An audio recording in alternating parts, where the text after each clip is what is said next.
The Romanian deadlift. So this is a movement that is working the whole back of our body. It's a hip hinge movement, which means that the movement is initiated from the hips.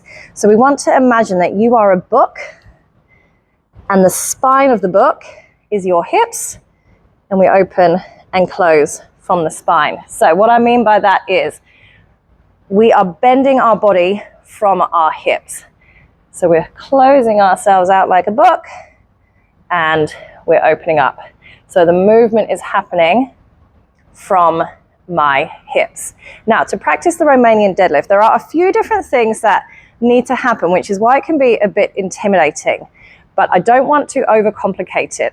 The main thing that I want you to think about is that this is more about how far back you can push your hips and then driving your hips forward. So we're just going to do it with our body weight to start with. I'm going to show you from the side. Now we want to try and keep your back neutral.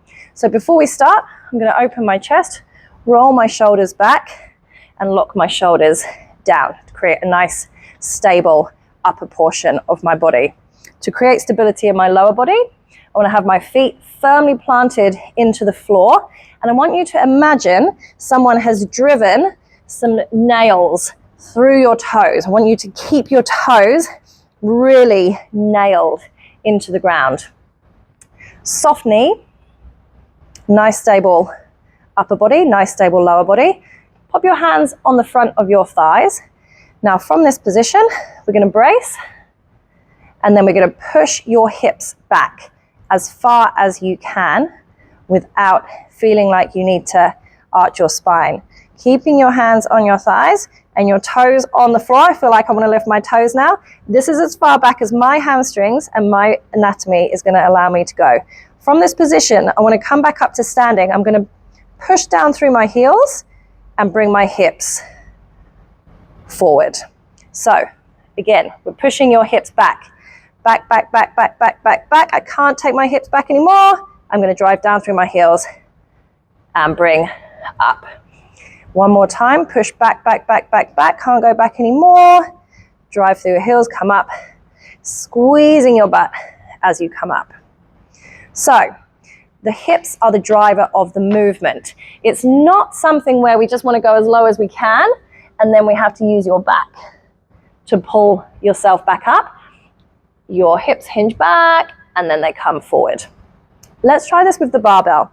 So with a barbell, we want to keep the bar absolutely wedged to your legs, literally touching your legs as you go down. You'll notice naturally that I have picked the bar up with one hand over and one hand under. You'll find that when you start to get really heavy, having this kind of grip just gives you a bit more stability on the bar. You might find that going the other way is more comfortable for you. You might find that having two arms over is comfortable for you. Go with what's comfortable for you. This is what's comfortable for me, so I'm going with it. So from the side again, setting up, my toes are nailed into the floor. I've got a nice soft knees. Standing up tall, shoulders are pulled down and back. Switched on my core. Now, I'm initiating the movement by pushing my hips as far back as I can. Now that I've got a weight, things are firing up a bit more. That's as far back as my hamstrings will allow. So I'm going to push through my heels, come back up. So nice and dynamic, we're pushing back. That's as far as I go, come back up. So you might need some power when we're heavy, so really drive down through your heels to push back, squeezing your hamstrings, which is the muscle at the back of your leg, and squeezing up. You'll notice that I kept the bar absolutely touching my legs the whole time, and that is going to help you keep the movement from your hips.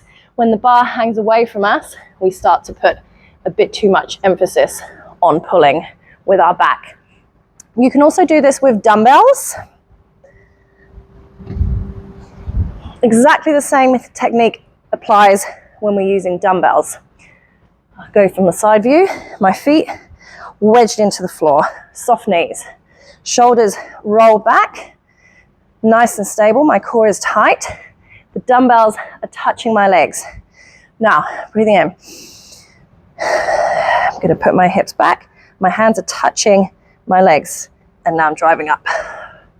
You might find that naturally the dumbbells come in front of your legs. That's fine.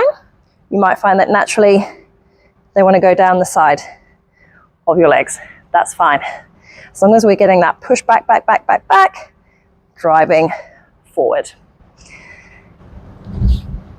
So give it a go.